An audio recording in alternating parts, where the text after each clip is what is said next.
दोस्तों, आज की कहानी आपको सोचने पर मजबूर कर देगी। अक्सर हम कई मौक़ों पर कुत्तों का नाम लेकर मिसाल दिया करते हैं। किसी को गाली देते हैं तो कुत्ते का नाम जुबान पर आता है, गाली आदमी को देते हैं पर नाम कुत्ते का बदनाम होता है। क्या कुत्ता इतना गया गुजरा जीव है? हमने उसे कभी खिलाने पिलाने के बारे में तो नहीं सोचा, चाहे कितने ही दिन से भूखा द्वार पर पड़ा हो, लेकिन हमें कभी उसका नाम इस्तेमाल करने में लज्जा नहीं आई। आपसे निवेदन है 15 मिनट का समय निकालकर इस कहानी को जरूर सुन लेना, शायद आपकी सोच बदल जाए। नमस्कार दोस्त, तो स्वागत है आपका लाचार इंसान यूट्यूब चैनल में। आप सभी का दिल से स्वागत है। एक गांव में हरीश नाम का लड़का रहता था। वह बहुत परेशान था। वह बस यही सोचता रहता कि मैंने पिछले जन्म में क्या पाप किया था जो मुझे अभी भुगतना पड़ रहा है। एक दिन उसे पता चला कि गांव से कुछ दूर एक महात्मा रहते हैं जो सबकी समस्या सुनते हैं। अगले दिन हरीश उस महात्मा से मिलने के लिए निकल गया। वह पहुंचकर हरीश ने देखा कि महात्मा अपने आश्रम में कुछ लोगों को उपदेश दे रहे थे। तभी हरीश ने महात्मा को प्रणाम किया और कहा, गुरुदेव, मेरे मन में एक प्रश्न उठ रहा है। महात्मा ने कहा, भंते ने संकोच होकर पूछो, आपके मन में वह कौन सा प्रश्न उठ रहा है? तब हरीश ने कहा, गुरुदेव, मैं यह जानना चाहता हूँ कि कुत्ते को एक टुकड़ा रोटी खिलाने से मनुष्य को कौन सा फल मिलता है। तभी महात्मा ने बताया, अगर मनुष्य कुत्ते को रोटी खिलाने के 8 फायदे जान जाए तो वह कभी दुखी नहीं होगा। भंते, कुत्ते को एक टुकड़ा रोटी खिलाने से मनुष्य को 8 फायदे होते हैं तथा जो भी मनुष्य इन फायदों के बारे में जान जाता है उसका जीवन धन्य हो जाता है और उसको जीवन में कभी दुखों का सामना नहीं करना पड़ता है। जो भी मनुष्य पृथ्वी लोक पर कुत्ते को एक टुकड़ा रोटी खिलाता है उसे 8 फायदे होते हैं और वह जीवन भर सुखी रहता है और उसे मृत्यु के बाद मोक्ष की प्राप्ति होती है। महात्मा ने कहा, भंते, तुम्हें एक कहानी सुनाता हूँ, ध्यान से सुनना, फिर तुम्हें सब पता चल जाएगा। एक समय की बात है, एक काले रंग का कुत्ता था। वह बहुत ही लाचार था और भूखा प्यासा था। वह गांव में सभी के घर घर जाता था, परंतु उसे कोई भी व्यक्ति रोटी का एक टुकड़ा भी नहीं देता था। वह भूख के मारे इधर उधर घूमता रहता। एक दिन वह गाँव के बाहर नदी के किनारे एक ऋषि के आश्रम पर पहुँच गया और ऋषि से कहने लगा, हे मुनिवर, मुझे लगता है आप बहुत ही विद्वान तथा ज्ञानी है, इसीलिए मैं भूखा प्यासा आपके पास आया हूँ। कृपा करके आप मुझे एक रोटी का टुकड़ा दे दीजिए जिसे मैं खाकर अपनी भूख को शांत कर लूँ। तभी वह ऋषि कहते हैं, हे स्वान, क्या तुम्हें गांव में एक रोटी का टुकड़ा किसी ने नहीं दिया जिसे तुम खाकर अपनी भूख मिटा सको? वह कुत्ता ऋषि से कहता है, हे मुनिवर, मैं आपको क्या बताऊं, आप मेरी बातों पर विश्वास नहीं करोगे। तभी वह ऋषि कहते हैं, स्वान, तो बताओ, तुम्हारी बातों पर मैं विश्वास अवश्य करूंगा, मुझे तुम बहुत ही लाचार दिखाई पड़ते हो। तभी वह कुत्ता कहता है,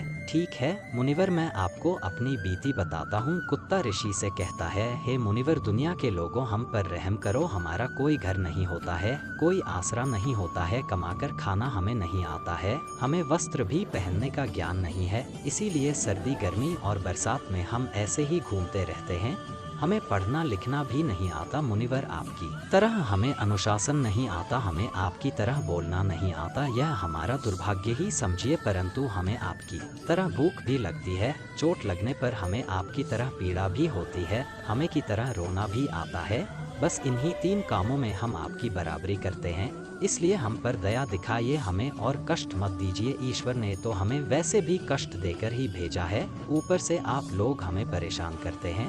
हम आपकी तरह मनुष्य नहीं है, हम पराधीन जीव हैं। जब हमारा जन्म हुआ उस समय हमारे आँख कान बंद थे, कह नहीं सकते कि उस समय आपके जन्म पर जैसे नाच गाना होता है, बाजे बजते हैं, खुशी मनाई जाती है, हमारे जन्म पर भी यह सब हुआ होगा। हमारे जन्म पर किसने खुशी मनाई होगी? हम जिस बिछौना पर थे वह रुई का नरम तो था, सर्दी बिल्कुल नहीं लगती थी। मैं मन में सोच रहा था कि किसी बड़े घर में पैदा हुआ हूँ, लेकिन जब हमारी आँख खुली तो मैंने देखा कि हमारी माँ, जिसे आप लोग कुतिया बोलते हो, वह अपने 5 बच्चों को छाती से चिपकाकर एक राह के ढेर में पड़ी थी। हम 5 भाई थे, बाकी 4 भाई तो लाल और भूरे रंग के थे, मैं अकेला ही काले रंग का था। सबसे छोटा मैं ही था, इसलिए कमजोर था। मेरी माँ हम लोगों के पास कम ही आती थी, क्योंकि उसे भी अपने भोजन की व्यवस्था करनी पड़ती थी। यदि वह ना खाती तो हमें दूध कहाँ से पिलाती। उस एक माँ पर हम 5 भाई निर्भर थे। वह बेचारी अपने भोजन के लिए इधर उधर दौड़ती रहती थी। कभी भोजन मिल भी जाता था, कभी नहीं भी मिलता था, लेकिन वह हमेशा हम पांचों का बड़ा ख्याल रखती थी। आखिर वह हमारी माँ थी। वह रात भर जागकर गाँव की रखवाली करती थी। किसी की मजाल नहीं थी कि कोई अनजाना आदमी बुरी नियत से गाँव की तरफ भी झांक जाए। दूसरे गाँव के कुत्ते भी हमारी माँ के डर से गांव में नहीं आते थे। गांव के किसी किसान के खेत में कोई जानवर खड़ी फसल खाने आते तो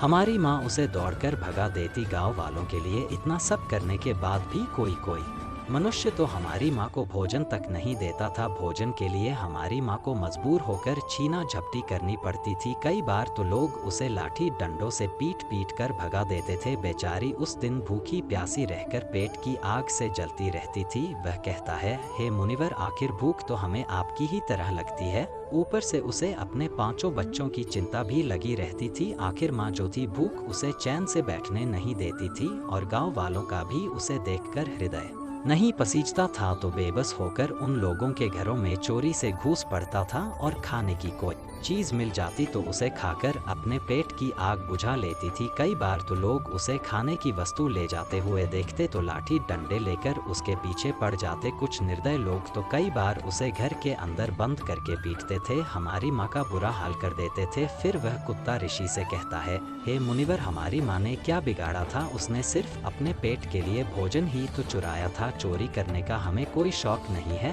पर पापी पेट हमें यह सब करने के लिए मजबूर कर देता है। एक दिन की बात है, बड़ी जोरदार बरसात हो रही थी। ओले पड़े थे, ठंडी हवा चल रही थी। उस ठंड में ठिठुर कर हमारे 3 भाई मर गए। उस दिन हमारी माँ बहुत रोई थी, लेकिन मनुष्य हमारी पीड़ा को नहीं समझा, क्योंकि उसके बच्चे थोड़े ही मरे थे। फिर वह कुत्ता कहता है, हे मुनिवर, अब हम सिर्फ 2 भाई रह गए थे। हमारी माँ हम दोनों की अच्छे से देखभाल करने लगी। फिर एक दिन उसी गाँव में एक सेठ के घर पर दावत चल रही थी और अनेक प्रकार की मिठाइयाँ बन रही थी। सेठ जी के घर काफी मेहमान आए हुए थे। हमारी माँ कुछ खाने की तलाश में बार बार उधर जाती, लेकिन लोग उसे दुत्कार कर भगा देते थे। किसी को उस पर इतना भी तरस नहीं आया कि एक रोटी उस बेचारी को खाने को फेंक दे। एक रोटी से उनका क्या बिगड़ जाता। मेरी माँ बार बार जाती और वही खड़ी खड़ी देखती रहती थी। सेठ जी के आंगन में दावत खाने का सिलसिला चालू हुआ। भोजन परोसा जाने लगा। मेरी माँ भी वहीं जाकर पूंछ हिलाने लगी। खाना परोसने वाला आदमी जब किसी काम से भीतर गया तो मेरी माँ दबे पाव रोटी लेने को चल पड़ी। फिर दूसरे आदमी ने मेरी माँ को जाते हुए देख लिया तो चारों ओर से लोग चिल्ला चिल्लाकर उसकी तरफ भागे। मेरी माँ उनकी चीख सुनकर घबरा गई। 2-3 आदमी लाठी लेकर उसके पीछे बड़े बेरहम से दौड़े। मेरी माँ वहाँ से घबराकर भागने लगी, परंतु उसे वहाँ से निकलने का कोई रास्ता नहीं मिला, क्योंकि सामने से लोग लाठी डंडे लेकर आ रहे थे। तभी मेरी माँ वहाँ पर जो लोग भोजन कर रहे थे उनको लांघ कर निकल गई। आगे वह कुत्ता कहता है, हे मुनिवर, मेरी माँ अपने निकलने पर इतनी हैरान नहीं थी जितनी कि उन लोगों को देखकर हुई थी जो वहाँ पर दावत खा रहे थे। वह सब उठकर खड़े हो गए। उन्होंने भोजन करना छोड़ दिया और कहने लगे कि कुतिया के लांघ जाने के कारण भोजन भ्रष्ट हो गया है। सब एक दूसरे से विचार विमर्श कर रहे थे कि अब क्या किया जाए, खाना तो सब खराब हो गया है। फिर सेठ जी फूट फूट कर रोने लगे। कुछ लोग तो यह भी कह रहे थे कि भाई, कुतिया के लांघ से भोजन खराब कैसे हो गया? उसने खाने में या पत्तल में मुंह थोड़ी डाला है, सिर्फ ऊपर से लांघ कर ही तो गई है। और कहने लगे, शहरों में तो लोग कुत्ते को पालकर घर के अंदर सुलाते भी हैं और खिलाते भी हैं, तो इसमें कोई बुरी बात नहीं है। अगर कुतिया लांघ कर गई है तो भोजन खराब नहीं हुआ है। लेकिन उनमें से कुछ लोग बड़े घरों से ताल्लुक रखते थे, उन्होंने एक भी नहीं चलने दी। कह रहे थे कि भोजन तो भ्रष्ट हो गया है, यह हमारे खाने के लायक नहीं है। आखिरकार उन्हीं की बात मानी गई। अब तो वह सारा भोजन गरीबों में बांट दिया गया। उस दिन तो मेरी माँ को खूब पेट भर के खाना मिला था। ऐसा सुख उसने जीवन में कभी नहीं पाया था, लेकिन वह सुख उसके लिए बड़ी मुसीबत बन गया। वह भोजन करके वहां आराम से लेटी ही थी, उतने में वह सेठ डंडा लेकर वहां आ पहुंचा और उसे बुरी तरह से पीटने लगा। उसे वहां से भागने का भी कोई अवसर नहीं मिल पाया। डंडों की चोट से वह बुरी तरह से चिल्लाने लगी। माँ का विलाप सुनकर पत्थर भी पिघल जाता है, पर उस निर्दय को उस पर जरा भी रहम नहीं आया। वह उसे कठोरता पूर्वक पीटता रहा। माँ का वह शोर पूरे गाँव में सुनाई दे रहा था। तब कुछ लोग आए और उसे समझाते हुए बोले, सेठ जी जाने दो, भूख में तो आदमी की भी बुद्धि भ्रष्ट हो जाती है।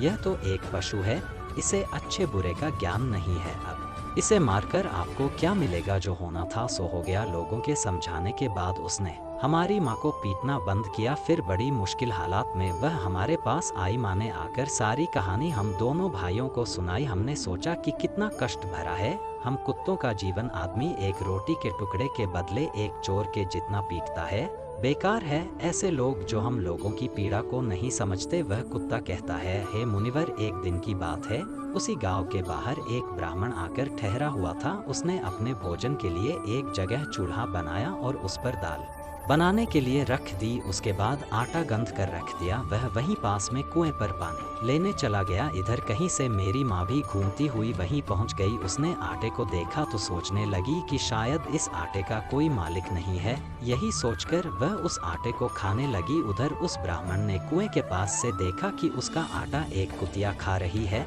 तो वह बड़ा दुखी हुआ। वह बेचारा रोने लगा, क्योंकि वह भी 2 दिनों का भूखा और थका हुआ था। कुछ लोगों ने उसे कहा था, अरे ब्राह्मण देवता, इस कुतिया ने तुम्हारा भी आटा बिगाड़ दिया। कल तो इसने सेठ जी की पूरी रसोई बिगाड़ कर रख दी। ब्राह्मण दुखी होता हुआ बोला, भाई मुझे क्या मालूम था यह दुष्ट कुतिया मेरे आटे को खाने के लिए घात लगाए बैठी है। ब्राह्मण ने ना आव देखा ना ताव, लाठी लेकर उस कुतिया के ऊपर टूट पड़ा। माँ उस आटे को ठीक से खा भी नहीं पाई थी, पर उससे ज्यादा की उस पर लाठी बरस गई। महीनों तक मेरी माँ लड़खड़ाते हुई घूमती रही। तब उस दिन समझ में आया कि आदमी कितना खुदगर्ज है। हम उसका कोई भी कार्य करते हैं तो भी वह हमें नहीं समझता। आगे वह कुत्ता कहता है, मुनिवर, हमारी कमी यह है कि हम उन्हीं मतलबी इंसानों के अधीन रहना चाहते हैं जो हमें कष्ट देता है, जो हमें प्यार से खिलाता है। हम उसके कितने काम आते हैं यह नहीं पता। उनके घर की रखवाली तो करते ही हैं, साथ ही साथ और भी बहुत सारे लाभ हैं जिन्हें मनुष्य नहीं जानता। महात्मा ने कहा, यदि मनुष्य कुत्ते को रोटी खिलाने के फायदे जान जाए तो अपने जीवन में होने वाले नुकसान से बच सकता है। आज मैं आपको बताऊंगा कुत्ते को रोटी खिलाने के 8 फायदे। मनुष्य को पता नहीं है कि जब भी घर में रोटी बनाई जाती है तो सबसे पहली रोटी गौ माता की होती है और पिछली रोटी कुत्ते की होती है। महात्मा ने कहा, ऐसा ही विधान भगवान ने बनाया था, लेकिन भगवान के बनाए उस विधान को भूलकर मनुष्य यह अगली और पिछली रोटी स्वयं ही खा जाता है। इसका दुष्प्रभाव उसके जीवन पर पड़ता है। कुत्ता वह प्राणी है जिसको रोटी खिलाने से मनुष्य के जीवन में पड़ने वाले ग्रहों के दोष भी दूर हो जाते हैं। महात्मा ने कहा, कुत्ते को रोटी खिलाने का पहला फायदा, कुत्ते को रोटी खिलाने से शनि का नकारात्मक प्रभाव कम हो जाता है। शनि ग्रह जब अपनी कुदृष्टि डालता है तो हर मनुष्य बर्बाद हो जाता है। जिस व्यक्ति पर उनकी महादशा का आरंभ हो जाए तो बने बनाए काम अपने आप बिगड़ने लगते हैं और वह मनुष्य आर्थिक तंगी का शिकार हो जाता है। उस स्थिति में व्यक्ति यदि कुत्ते को रोटी खिलाता है तो उस पर शनि का दुष्प्रभाव बहुत ही कम हो जाता है। कुत्ते को रोटी खिलाने का दूसरा फायदा, कुत्ते को रोटी खिलाने से भाग्य आपके पक्ष में हो जाता है। आपके घर के अंदर नकारात्मक शक्ति नष्ट हो जाती है। कुत्ते को रोटी खिलाने का तीसरा फायदा, कुत्ते को रोटी खिलाने से माता लक्ष्मी प्रसन्न हो जाती है और आपके घर में धन दौलत की कभी कमी नहीं रहती है। कुत्ते को रोटी खिलाने का चौथा फायदा, कुत्ते को रोटी खिलाने से आपके ऊपर कर्ज नहीं चढ़ता और जो पहले से आप कर्जदार हैं उससे मुक्ति मिल जाती है। कुत्ते को रोटी खिलाने का पांचवा फायदा, कुत्ते को सुबह शाम भोजन देने से आपका व्यापार बहुत अच्छे से चलता है। कुत्ते को रोटी खिलाने का छठा फायदा, कुत्ते को रोटी देने से आपकी आयु में वृद्धि होती है और अटका हुआ धन वापस मिल जाता है। कुत्ते को रोटी खिलाने का सातवां फायदा, कुत्ते को रोटी देने से हमेशा आपका स्वास्थ्य अच्छा रहता है और मानसिक रूप से आप मजबूत रहते हैं। आपका मन हमेशा ऊर्जा रहता है, अच्छे विचार आपके अंदर आते हैं। कुत्ते को रोटी खिलाने